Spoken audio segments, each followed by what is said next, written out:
It was much more direct this time to target civilians. The escalation has been from the Pakistani side. I don't think so we can hold on to this restraint if Pakistan is going to cross the next red line. We today hold the power to strike at will. Whereas Pakistan says first use is part of their war against a big country like India. They can use of the nuclear weapon. And in some of those scenarios, they came in and they also beheaded our soldiers who were on the post. LC firing will continue because... And now we're meeting with Colonel Dev. Hello. Hi, nice to meet you, Patrick. Nice to meet you. Can you please introduce yourself and tell us a little bit about your history and what you've done and what you're going to be doing? Sure. So I'm a third generation military officer from my family of my forefathers, and I was commissioned into the Indian Army. Been there for nearly 24 years, and for the last 7 years I've been out and into many sectors, and one of them also includes geopolitics as well. So that's for me. I'm from the mechanized infantry, and I've been a staff officer probably in the sector of J&K. That was my penultimate posting when I was there for about 2.5 years. And then I went on to even Jaisalmer before I took my premature retirement and came into the CV streets. Mm-hmm. Okay, great. Now, as you know, today's my first day here, and I'm doing my best to kind of show my audience a little bit of what has been happening and maybe what's going to happen just through my experience of me talking to people and learning myself so they can learn with me. Right. In your view, can you tell us what's been happening over the last weeks or months? Right. So let me put it into perspective. India and Pakistan, and that's what we are discussing today, have been on this simmering boil for a long period with short spurts of ceasefire, some long spurts as well. But one thing has been common, that the abatement of terrorists and the philosophy of Pakistan as a state to sponsor terrorism into the heartland of India. And maybe it's garb of what they perceive of Kashmir. Maybe it's the ideological warfare they want to propagate as part of the Islamic Caliphate. It's their call, but it's been going on. And in between, in the last few decades, we've had few wars from 1948 going to 65 to 71. Then we had the Kargil skirmish, and then we had also a long-standing, what should you say, mobilization during Op Parakram in 2001 and 2002. When from May of this year to the October of next year, we were all embroiled in some kind of a confrontation posturing, where we eventually didn't go to a war, but it was just short of war. So I think we have been through these phases, and then you had attacks, you had Mumbai attacks, and you had Uri attack, you had Pulwama attack, and you had responses from the government of India as well. This time around, what has happened is that the chips are down in Pakistan. And when I say chips are down, the chips are down of the entire terror camp in that place, which is governed by the military, governed by the ISI. And obviously the polity has very little role just to say yes. So I think that is when the Afghan crisis happened, when the pullout happened by the Americans, and when the fluidity of the territory between Afghanistan and Pakistan started getting addressed. And then it also mushroomed into a movement of the Baluch and the Khyber Pakhtunkhwa. So there were a lot of internal turmoil. And amidst all this turmoil, the easiest bet coming on to the summer of 2025, Pakistan thought that it's the right time, because we also had abrogation of 370 article, which actually de-linked Pakistan completely from Kashmir. And the only conversation left on the table then and now is that we have to talk about how to take back the Pakistani occupied Kashmir territory. So once it came to that, and the chips are down, then what did the generalship of Pakistan Army do?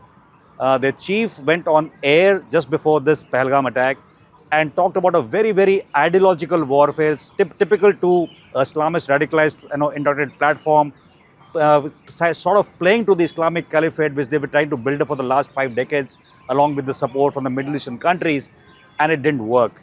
And it didn't work because when they planned this attack, it was a precursor trying to mobilize forces, the ideological part of it, the funding, and suddenly they launched an attack into the heartland of India, and that too in the state of Jammu and Kashmir, which has just come out into the structure from the rule of the government of India and President of India into the structure of a state-governed rule. And in that as a union territory, J&K had now a government. And to make this terror action happen, I think was the biggest mistake. So the casus belli for the Indian forces to act was given with the Pahalgam terror attack. And not only it was just a terror attack, it was a terror attack based on ideological differences, based on differentiating people on the basis of their religion. And that is what caught the eye not only of India, but also the civilized world. And obviously, India reacted in a very surgical fashion, and it had to happen. We took our time to mobilize our assets, which are deep strike penetrative kind of machines. And these weapons then struck Pakistan at 9 places as on record. And when we hit these 9 places, peculiarly, Patrick, this time we also hit 3 places in Pakistan. So earlier they used to abet a lot of crime through POK, and we used to strike back camps there. Surgical strike went in there. Balakot went through largely the LC sector. But this time we hit these 3 places, Mudrike, Sialkot and Bhavalpur. And Bhavalpur, Sialkot and Mudrike typically are the hotbeds of the headquarters of these organizations, Jaish and LAT. And what happens in mobilization of these forces in Pakistan is that when they mobilize forces preparing for war, the command and control structure in these headquarters also undergoes a change. And you find ISI operatives and the military of Pakistan coming to provide the command and control element to these headquarters. And that is when the beginnings of a war start traditionally between India and Pakistan. They come and house those places. And when that happened, we were forced to strike those places as terror headquarters. It is only now we come to know that there were some military personnel also killed there in that time. And that's why when you see, when you saw that straight funeral being accorded and we have presented a dossier to the world to say, their military and ISI is standing with terrorists and doing a state funeral for them. So the reason is A, yes, they were doing it. B, they were also doing it because probably a couple of military commanders of the Pakistan army also died in that shell. So in that shelling when they died, they had to show solidarity that, okay, we are with you because they created those mujahideen. So they were standing with them for the same funeral. So I think this is a case in point to say that how directly the Pakistan army and the terrorist network is not only linked, they are actually mushrooming out of the ideology and philosophy. Once that happened, they went to the next step. The escalation was not from the Indian side. So the next casus belli in this entire was targeting our civil areas. And when that happened, say state of Jammu, and probably you'll be traveling there to see yourself, they have been doing this for maybe 3.5 decades now. So just to put pressure on India, they will bombard the civilian areas through indirect artillery fire. And this time they fired not only artillery but also drones. So obviously those drones came, they actually could hover over a residential area and then blast, so causing casualties. Otherwise people take shelters in those bunkers, and generally an RT shell does not have a pinpoint targeting. So that way it was much more direct this time to target civilians, target, if you understand Indian places of worship, Gurdwaras, which is the Sikhs, and the temples of the Hindus. So it continued with the same philosophy what General Munir said a few weeks back. So hitting the ideological part of the Indian part and how to make his point stronger. And when that happened, India had no option. So obviously we had to strike back from where these drones were flying out, and that was our next sort of restrained kind of an activity from the Indian side to hit these targets, to hit the AD radars, to hit the other platforms from where these entire gamut of operations from Pakistan were taking place. So we did that. It didn't stop there. So Pakistan thought that the easiest way to draw India is into a war. And now you must understand how Pakistan, and if you go traditionally to read wars between India and Pakistan, they actually want to enter into a short war. They want to create a skirmish situation. And then moment they do that, 2 things linger across the world. We are a nuclear army. The world needs to control this war. This is the saying. It happened in 71, it happened in Kargil, it happens every time. And then the world rallies around and says, India, you are a very mature country, don't do that, don't do this. So it is in the interest of the Pakistanis to have a short skirmish and then create a notion of victory for their own population and the Islamic Caliphate to say that we have won. Similar like being so foolish, they claimed this time as well, that the Prime Minister went on air and said that they have won, right? So it's a notion of victory created for masses who are not well educated. 90% of Pakistan is very poorly, educated. They are educated in madrasas. It's more of an ideological indoctrination, and they've never come out of it. When this happened, and then they struck our bases, our installation, they tried to. Now, the air defense of India had a very good mix and layers, which actually prompted not much to come inside the territory. Obviously, some drones fell into some places. We had some casualties of equipment, but not largely people. So India has come out and said that 5 military personnel have died, or I think 3 or 4 have died in shelling along the LCs. Obviously, if you're holding posts there, so those shells must have hit you. And then we had no other choice. So we had to make a decision whether we launch a war or we strike and degrade the capabilities of Pakistan now and for the future. And it's then when we decided that okay, let's show our the actual precision teeth to them, and we struck these air bases and some dumps of stores and ammunition, and we postured our fleet, the naval fleet, into the Arabian Sea into more aggressive manner. Right, we didn't hit anything in the port of Karachi this time, but the intent was shown to being aggressive, and that is when you see on the last day a lot of these tankers and everything else coming from outside the world into Pakistan also stopped short. So it was a actual creation to say that we mean business, and if you escalate beyond this, you're going to be struck.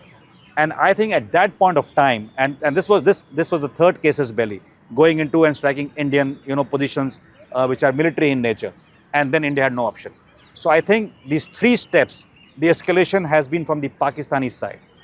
Now where we are, we are at a point that we declared a ceasefire, primarily at the behest and the request, and maybe I can use a looser term to say that Pakistan was weeping too much to stop the war right now, no matter what's happened there. I can't comment on that, whether some nuclear radioactivity has happened or not. I don't know anything about it. But primarily, what inputs we get is that there was something very, very critical that Pakistan had to call off and stop the war. So it had to have a pause. And for that, no one better. They went to US to talk about it. And I believe the US administration people spoke to our administration to have a little ceasefire. And based on the conditions and whatever was being fed to us, that what is the criticality in Pakistan, we also assume that it is important to stop what is happening there internally, rather than we going and putting down more targets. So we took this momentary pause, but we haven't called off the operation. The Operation Sindoor is still on. So that's where we are, and I think that is the way Pakistan should be advised to look at the future, because I'll tell you, three kinds of war: 1971, an all-out war, right? We had a lot of phases in that war. We had a lot of Cold War era, ingredients. So US supporting Pakistan, even posturing its naval fleet. You had China supporting Pakistan. You had Russians supporting the Indians, giving weapons as well. And apart from everybody else who was a fence sitter, Israel was one country which came ahead and even gave us arms and ammunition that time. And that time we didn't even have a diplomatic relationship with that country. Step two, when you come to the Kargil war, it was a short, limited war. So India went and took the war on in the area of the J&K as a state that time, and Pakistan had intruded and we evicted them. We paid a heavy price. We paid a price of about 500 people, soldiers plus, who died, and the soldiers' sacrifice didn't go in vain because we were able to push back Pakistan. But again, you see the same saber rattling, nuclear country, this and that, and then the world had to tell Pakistan, please go back. So what happened in this phase was that the public opinion, the world opinion came more towards the Indian side. They started realizing that Pakistan is a country which is harboring this terrorist networks, and what happened with Osama bin Laden a few years later. So all this kept adding, and then you came to say of Parakram in 2001. It was only a mobilization, and there also you find that we were quite restrained. We had mobilized completely. It was something like 3 strike corps going versus 1.5 crippled kind of a strike corps. We had that advantage operationally, tactically, both.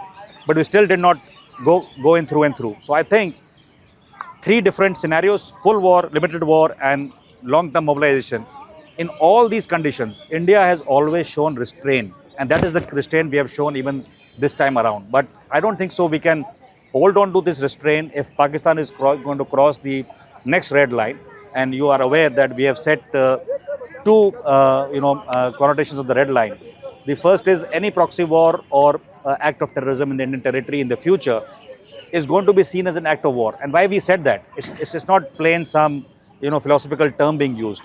It is that we today hold the power to strike at will.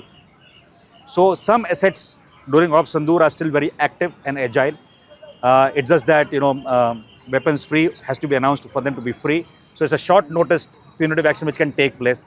And then with this scenario, when Pakistan does something of a terrorist act, we don't have to go up the same escalator like we went this time in 3 steps. So you're not going to take step 1, step 2, step 3. You go to step 3 directly. So that is what India has bought in this whatever sort of talks we had with the Pakistani DGMO level. It has been very clearly stated.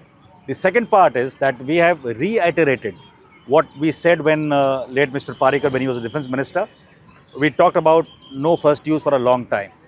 So we said we may not hold on to it that time. This time again, we have reiterated that no first use, India may not hold on to it. Whereas Pakistan says first use is part of their war against a big country like India. They First can use use, of the nuclear weapon, right?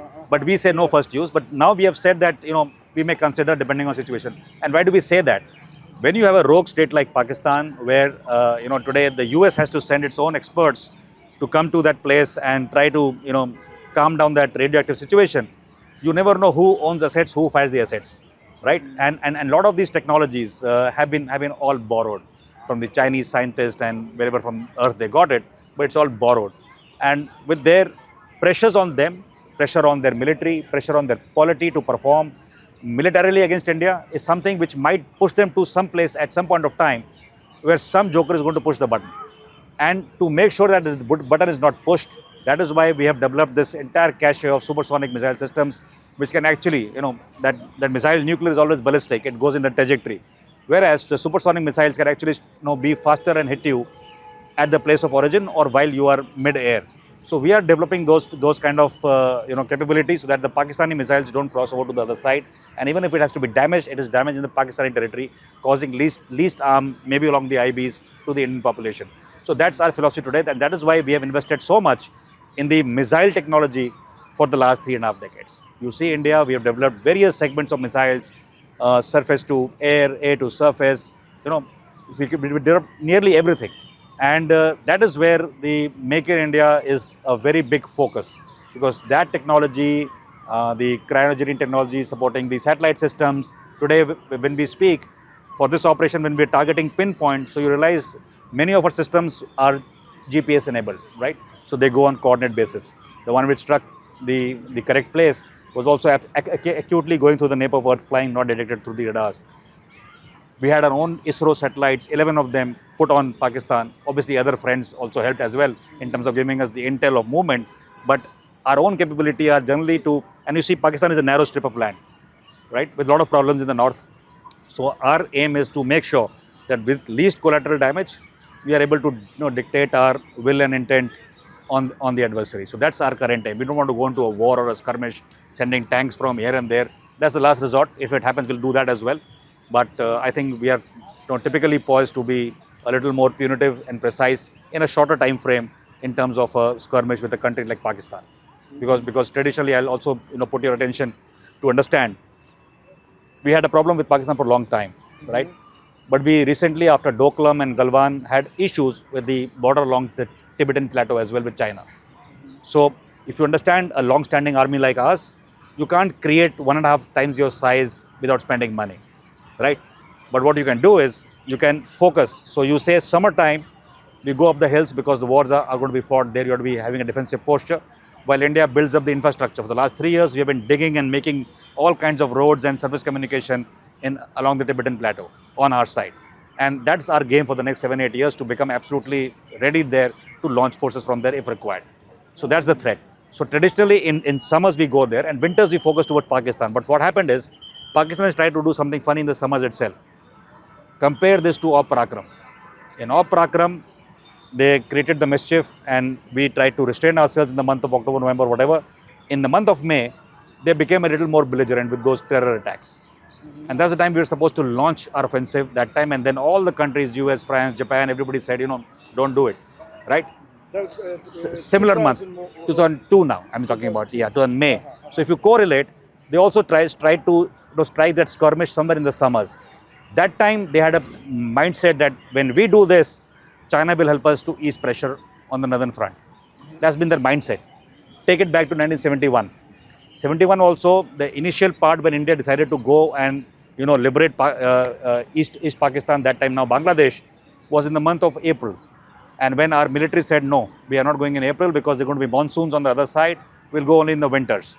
Right? So it's a military decision to go in the winters in December. Otherwise, the situation was coming around the same time in April, May. That time, China and Pakistan were not great friends. They were building up their friendship.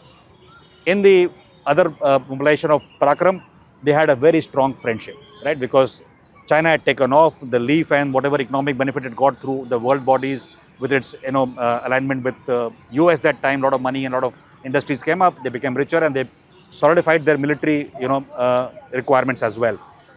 That was our moment of weak point from 2000 to maybe 2014, 15, and maybe till 18, 19, I can say. We always thought that a two-front war was the likely feature. This time when it has happened, the problem with China is it cannot interfere in the way it wants. And I'll tell you why. So we decided about the Indus Water Treaty. We said no treaty. Pakistan is a lower riparian strait for the water. We are the upper riparian strait, right? Similarly, for the Banpurta and other rivers coming from the Tibetan plateau, China holds the territory of Tibet. So obviously China is the upper riparian strait. China has announced nothing against India, right?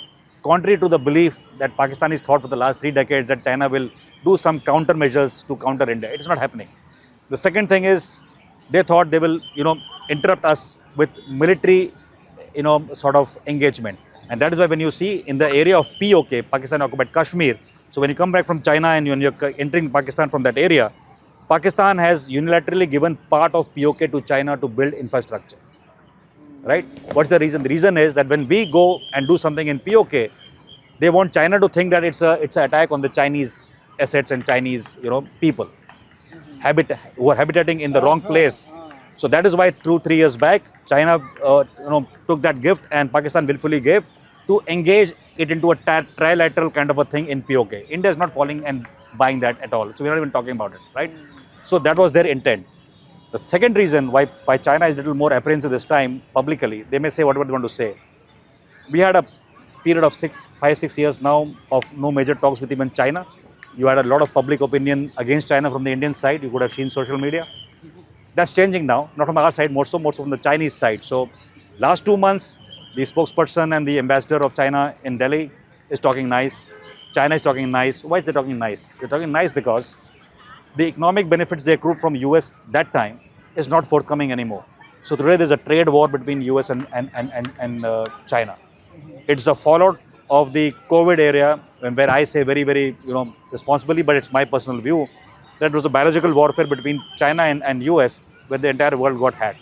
So that was your pandemic. That was your COVID pandemic because China stole a strain, China created the virus, somebody in US was involved, and they weaponized it and they used it against the US in the month of December, January, Chinese New Year. Entire world, became a party to it. And then the US struck the most lethal way very recently, 2 years back, when you didn't hear anything from Beijing because most of the towns were hit by COVID. So I think there was a crossfire. The world was in the crossfire and these two countries were fighting that biological warfare. So I think these two countries... Wait, go back. You said you think COVID was an attack? I think COVID was a very nice biological warfare, very silently kept at that. You don't think it was an accident? It was not an accident. It was not an accident, right? You don't have accidents of cultured strains. You have accidents of strains in the lab you may have. But the lab was in US. But the US says it was in Wuhan. So it was in Wuhan. Why? Because if you read the story, and I did a lot of research that time, and if you read a book by Savio Rodriguez from India, who runs the Goa Chronicle, he's also a journalist. Much before he wrote the book, if you researched, you found that the lady who was from China, who was involved with the program in US, so one of the people was acting as a Chinese sort of, you can call it a spy, obviously on American money.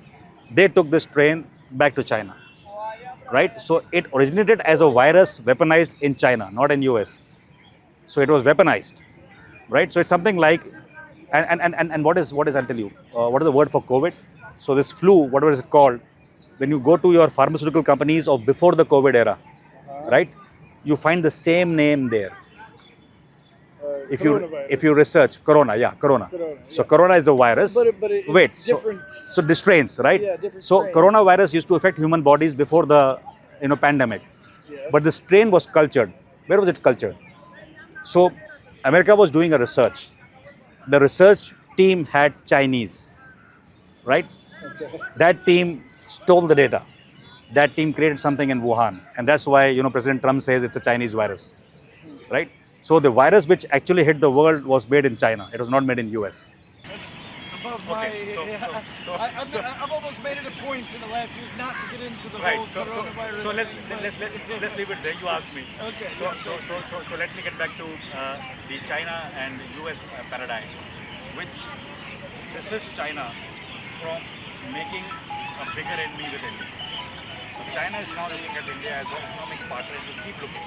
So we have our apprehensions, they have their desire. But between that two, Pakistan's hope that China will interfere militarily may not fructify here. Unless we do something militarily against China, it's probably not going to happen. So that myth of the Pakistanis, the nuclear myth is gone. The Chinese, help militarily is gone. The US help still remains because, believe you me, because you will probably, let me preempt your question. So you will say that, President Trump announced what he announced, right? That's a question which has to actually be there today. Everybody's talking about it, right? So I think how it went. When a strategic target of Pakistan was hit, they had pain. They went with that pain to the United States, right? Before this pain was created, on 7th, 8th, our DGMO called the DGMO of Pakistan. I'm not sure if it's in the news. So DGMO called Pakistan and he said, you did terror act, we have hit your terror spots, we want to limit it there, no collateral, no military targeting, we can let you go. But they said, they escalated. When after 2.5 days this pain was inflicted, they went to the US. The US came back to India to say, this is on the table, let's see what can be done. I'm not getting into the semantics of what was discussed between Rubio and Vance and NSA and Minister for External Affairs. It was very certain that they wanted a talk to happen from our side. And we said our level is not political because we don't talk to a politically terror interested country. We will not talk, we have such stand. So the DGM was rang up again. Why? Because the military action was underway. So only one channel was open to talk to Pakistan, it was the military channel because the action was underway. Whereas the political channel was not interested in India because we had made it very clear that we will not talk to you till you dismantle your terror networks. So India is never going to talk to Pakistan the way we want, right? So this talk happened and then they said, okay, we have been hit, give us a ceasefire grace. The grace has been given. And that is why categorically the DGMO, the Prime Minister, both have said on air that Operation Sindoor is still on. What does it mean? Why is it on? It's on because the efforts of Pakistan to make terrorists infiltrate is not stopping. So as we speak, there is firing on the LC. They fire on LC at 8-10 spots, try to infiltrate terrorists. It has been their modus operandi for decades. On the LC. So they fire on our post, they subdue our post so that people can go through the LC boundary. Now we've got a fence along that to the large places, so they have options to go through the fence, cut the fence. So all this activity takes place between India and Pakistan on a regular basis. As we speak, must be on already. There's fire. Tonight, there's firing as well. Active fire. Nothing to get alarmed, Patrick. No, but just to be clear, so the audience Yes. understands. So As far as small arms and things like that, the ceasefire is not. All right, sorry about that, guys. We had to turn on the light. Can you please continue? yes, so I was telling you, Patrick, that imagine two countries along a boundary with differing heights. Somewhere we have dominating heights, somewhere they have dominating heights, and the other country wants to infiltrate people inside, the terrorist. This is a modus operandi since 90s, right? So they would shell our post with artillery or small arms fire, and in that garb of that darkness and this fire, they would infiltrate people. Gradually, over the last, say, 15 years, more so, we have been able to curtail that rate of infiltration because we have put a very smart fence along the border. So good surveillance, good monitoring, and the capability of the quick reaction teams to react to it has become higher and higher. So the plausibility of infiltrating exists, but the quantum of people coming in has reduced largely. So it's become a very, very tough task for Pakistan. In the 90s till now, they have managed to infiltrate, say, for example, 100 people inside, approximately. I'm just saying as a ballpark. There are many, many thousands who have come in. But just to make you understand the maths part of it, say 100 came in, people get embroiled, they got killed. But out of the 100, say 5 or 10, they merged with the masses. Same ideology, same everything is for jihad. They merged. They became your sleeper cells, they became your overground workers eventually. And some of them, out of 5, maybe 1, today might be a member of Legislative Assembly in the state of Jammu and Kashmir. So he may be actually a minister. right? I'm just making that example that how it has infested. So you Uh-huh. imagine we have a physical force to reckon with. We Okay. have got a homegrown force which is trying to, copulate in the wrong way there. And then you have leadership emerging within the country who is supporting the mission with calls from Pakistan, right? Uh-huh. So this is the setup. Now imagine this setup growing over 30, 40 years, right? When it grows for 30, 40 years, you actually are able to infiltrate higher echelons here as well in governance and structures. And that is why when the response is needed by the military, most of the times we have been found actually to be very, very soft, right? Whereas we could have nipped the entire infiltration in the bud had somebody taken a political decision at that time to start hitting those targets then, Uh-huh. which we are hitting now in 2025, right? So Okay. it's about 45 years where you have restraint, especially 35 years beyond that, where you have actually suffered casualties and restraint, and then it has been a call where in spurts there have been large scale, deaths, and you must have heard 2012, 2013, before this current government change happened. We used to have Pakistani soldiers also infiltrating with the terrorists, right, to guide them. Mm. And in some of those scenarios, they came in and they also beheaded our soldiers who were on the post.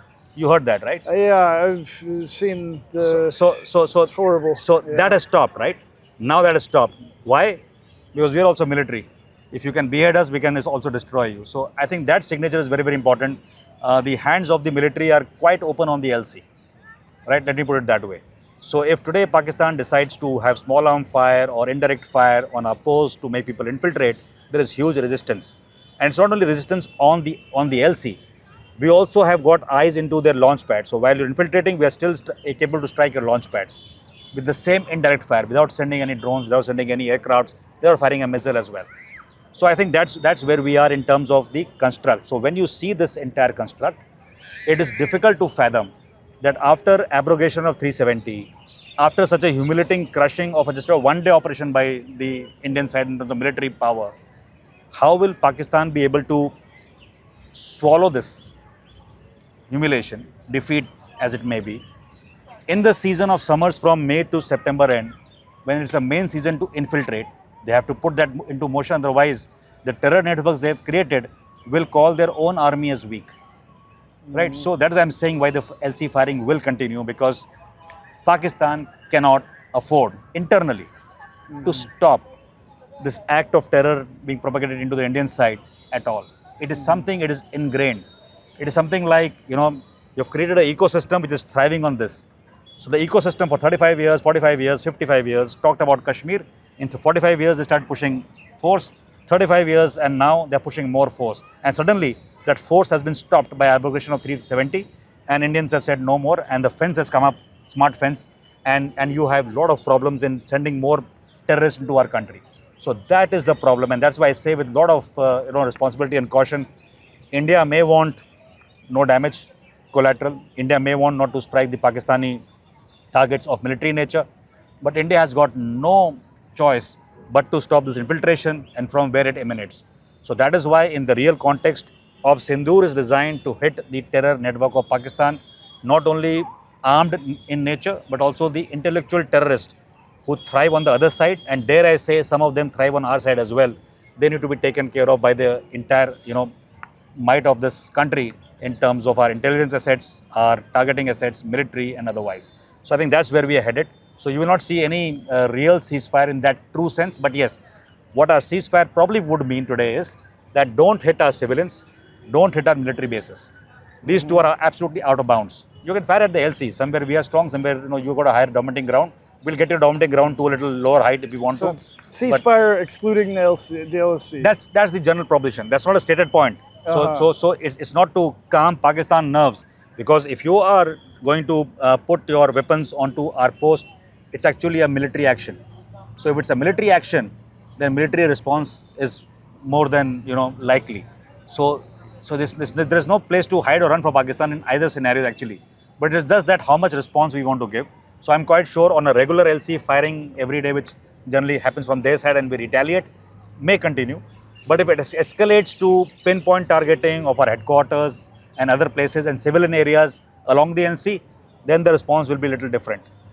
And if it certainly happens in the area of Jammu, where the populations are target and our places of worship are target, and also military bases, I don't think so. Pakistan is going to, you know, survive the next one. I mean, it's going to be very difficult. Uh-huh. Okay. Well, you've really gone very in depth for us. Right. Thank I you. really appreciate it. You pretty much covered a lot of my questions that I had. You can for ask me anything.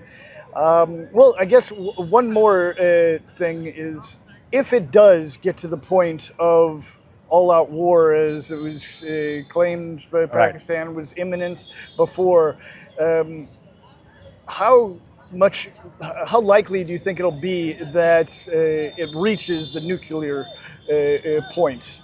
Well, see, the nuclear point is something which is, I will not say discernible right now, primarily because it depends on the rationality of both sides, right? So I'll tell you the Indian part first. You strike a terror attack, we strike your camps. You strike your civilians, we strike the places where you emanate those attacks from. You strike our military bases, we strike our military bases. Not to say that your strike should cause a destruction here. Your intent to cause a destruction is enough for us to strike and cause your destruction. So there's no parity in that regard. Where it goes different is the stated norm of Pakistan. You heard Musharraf, that time also when he saber-rattled during the time of Kargil. He made a point that all options are necessary and hinting at the nuclear part. And that statement actually got France, Japan, UK, US, EU all to scramble and tell us, don't do that and don't do this, right? The irrationality of Pakistan is something that, we also talk about the red lines, and we have crossed the red lines. We've crossed the red lines in Balakot when we went inside and hit them inside the territory. The planes did cross. This time, because of beyond visual range missile systems and long range targeting and precision missiles, we didn't go inside. We operate from our own side. So whatever dogfight happened very close to the IB and the LC. So no large crossing over and strafing of a airfield. So you didn't strike any Sargodha with a strafe mechanism. You actually hit it with a missile. So I think, given all this, Pakistan's what you can say, the last resort would be to actually launch a missile, a nuclear missile. Pakistan can launch a nuclear missile in next 5 days. Just hypothetically, I'm not going to do it. And Pakistan can also release that nuclear missile when Indian forces are deep into Pakistani territories. But I don't think it's going to happen in that sense. The common sense approach to nuclear warfare would be tactical nuclear warfare and warheads, limited to zones and areas. So sub-kiloton categories, not those larger ones. Because larger ones has to take a route. Moment one goes off, half the aspects of navigation are controlled by not Pakistan. They have the missile, but they don't have the navigation systems. They're controlled by somebody else. So somebody else can actually take control. There can be mechanisms. I don't know how much lane US has got over control of their missiles, because US keeps telling us that we got it under control. Certainly, China should be wary as well that how Pakistan uses its technology, because a lot of the Chinese manufacturing equipment have not worked in this scenario. And you don't want a missile to take off from the Pakistani side and land within Pakistan and then cause havoc. So I'm not too sure about the Chinese part of it, because every borrowed technology may not work the way you want it to work, but we have made our own technologies, right? Tactical nuclear, umbrella, fighting a war in that is something which suits India. I'll tell you why. In terms of the capacity to wage an offensive, in terms of the mechanized forces, right? They go in. Aircrafts can fly on top, no problem, both sides. But the ground troops who are led by heavier mechanized forces is India. Because not only our tanks and ICVs are nuclear enabled, we've also, I will not divulge much, but we have created assets which are also nuclear hardened. Much more than Pakistan to survive, right from command control element to the foot on the ground who are fighting the battle. This capability is something which distinguishes our country from Pakistan in a large way. They may have some tanks with something, but they're largely troop-carrying vehicles like M113s and all. They are not that hardened in any form, right? They are just carriers of troops. So you don't have that NBC systems and things like that in most of their equipment which is marching towards us. So I think that is where in the ground force, tactical nuclear umbrella, India will be able to perform in a protected manner better than Pakistan. And once that happens, it may be able to prolong the war beyond Pakistan's reach thereafter. So it's something like in which umbrella you are seeing it. You're seeing a ballistic missile, continental type, hitting the shores. The chances are, if it takes off from, say, any location in Pakistan, by the time it goes up to the top trajectory, we are capable of getting it down. So whether it falls in Pakistan, whether it falls in Tibet, I mean, who knows where it goes, right?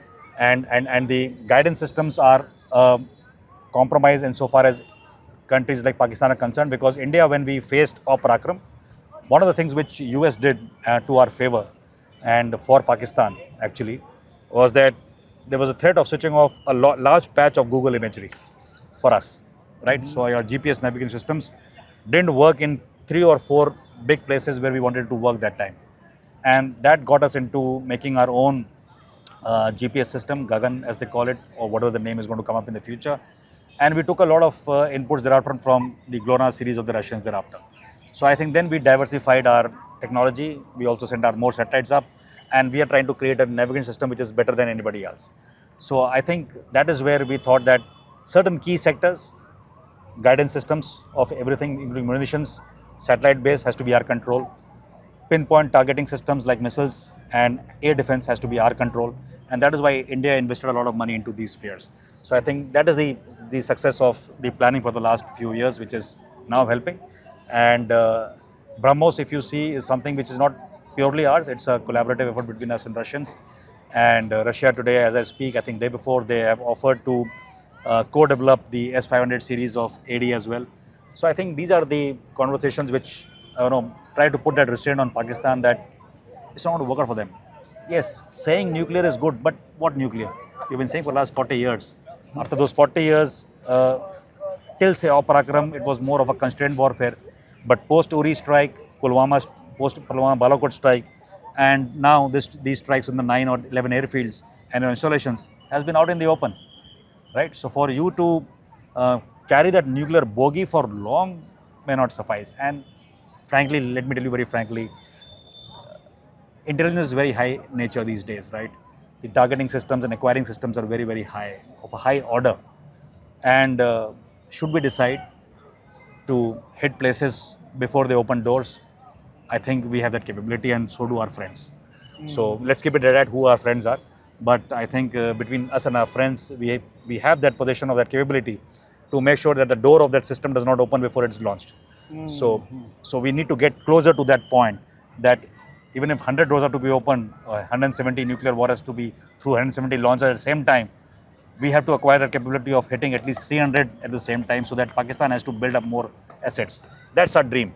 And how much we are successful today, I mean, it's wrapped up in classification. Let's see how we go.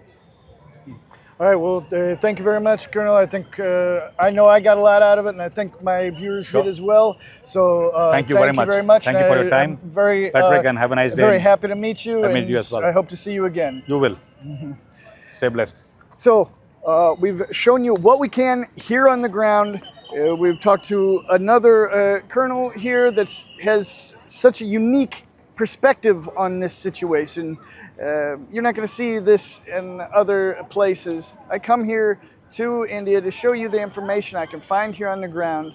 Not my opinions, not my understanding, but the real situation of the people that live here and see it. Now we're taking one step at a time to show you what we can as everything goes. So we're headed closer to the front line or the contact line. See how close we can get. Please like, share, subscribe. We got a lot more to come. Remember, I'm a totally independent crowdfunded journalist. These reports are only able to be made through the support of viewers like you. So click on that link on the screen in the description or in the pinned comments and support my work. And also make sure you subscribe to my Substack blog. So much more goes there than on my YouTube channel. We're out.